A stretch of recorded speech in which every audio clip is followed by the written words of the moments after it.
Bonjour à toutes, j'espère que vous allez bien et que vous êtes prêtes à poursuivre ce voyage dans l'épître de Paul aux Éphésiens, au chapitre 5, les versets 3 à 21.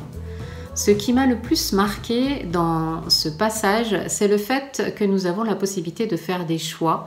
Et c'est à ces choix que Paul nous invite. Il nous invite à faire des choix dans nos paroles, nos discussions, dans notre capacité à être reconnaissante. Et il nous invite à faire des choix dans la façon dont nous acceptons ou non les influences des autres, à faire des choix sur les moyens que nous mettons en œuvre pour poursuivre notre marche avec Christ et aussi le choix de laisser Dieu nous transformer par son Saint-Esprit pour que nous puissions nous encourager les uns les autres, les unes les autres et nous encourager aussi dans notre marche personnelle avec Dieu. Alors, je vous propose de lire ces différents versets et d'attirer votre attention sur certains points qui m'ont marqué. Paul, à partir du verset 3, écrit « Quant à l'immoralité et aux pratiques dégradantes sous toutes leurs formes, et à la soif de posséder, qu'il n'en soit pas même question entre vous, ce ne sont pas des sujets de conversation pour ceux qui appartiennent à Dieu. Pas plus que les propos grossiers ou stupides et les plaisanteries équivoques. C'est inconvenant. » Pour autant, c'est vrai que nous pouvons nous retrouver parfois dans des discussions dont les propos ne sont pas forcément très édifiants. Mais à nous, peut-être, de transformer la discussion et de l'entraîner vers d'autres sujets plus édifiants. Par exemple, Paul nous dit « Exprimez plutôt votre reconnaissance envers Dieu ». Rien ne nous empêche de remercier Dieu ou au moins d'être sur un sujet de discussion qui soit plus édifiant, plus constructif et plus reconnaissant.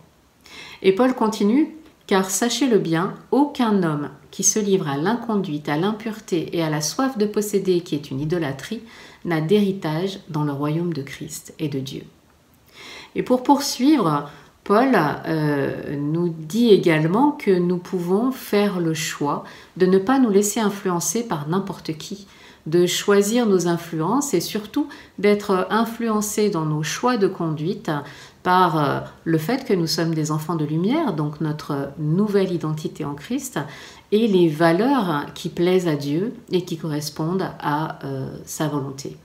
Par exemple, Paul écrit, à partir du verset 6, « Que personne ne vous trompe par des arguments sans valeur.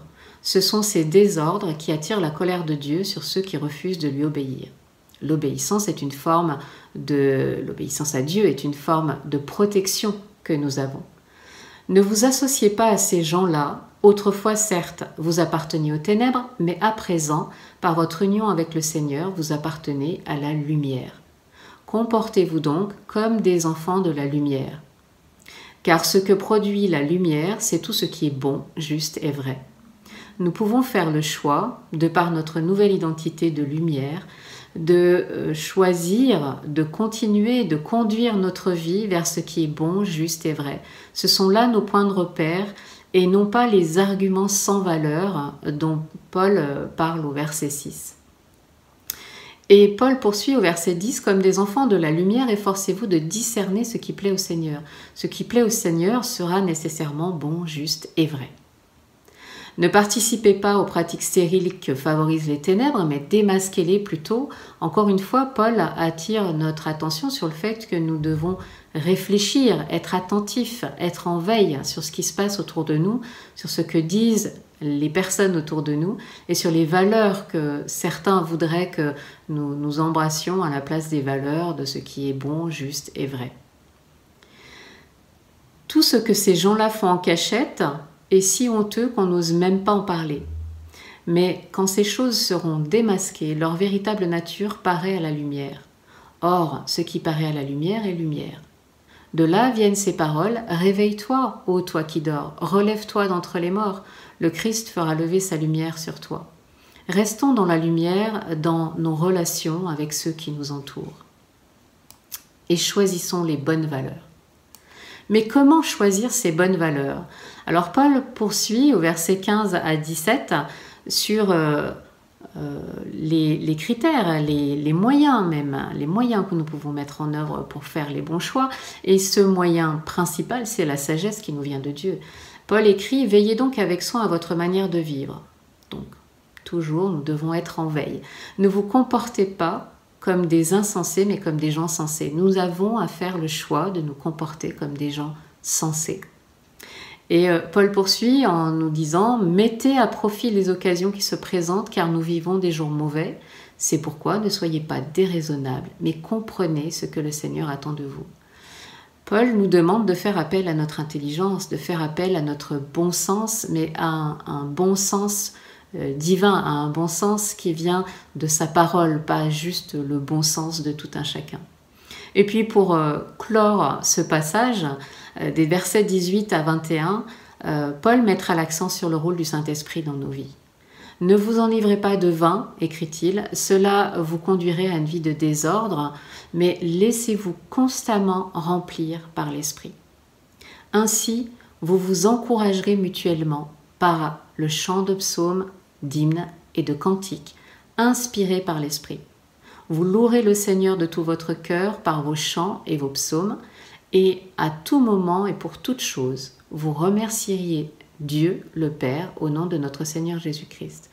Et parce que vous révérez le Christ, vous vous soumettrez les uns aux autres. » Alors sur ces derniers versets, de 18 à 21, l'Esprit de Dieu vient prendre sa place dans nos cœurs et c'est lui qui doit nous entraîner, nous habiter, nous embarquer dans ce qui va plaire à Dieu. Et ça, c'est vraiment un privilège que nous avons. Alors cette semaine, je suggère que nous réfléchissions à nos choix, des choix dans nos paroles, des choix dans nos influences ou dans ceux qui nous influencent et que nous laissons nous influencer ou pas, des choix de sagesse, mais peut-être pouvons-nous dans un premier temps nous concentrer sur nos paroles et rester à l'écoute de ce que la parole nous dit sur ce sujet. N'hésitons pas à nous encourager les unes les autres. À bientôt et bonne semaine de réflexion et de choix dans ce passage d'Éphésiens. Au revoir.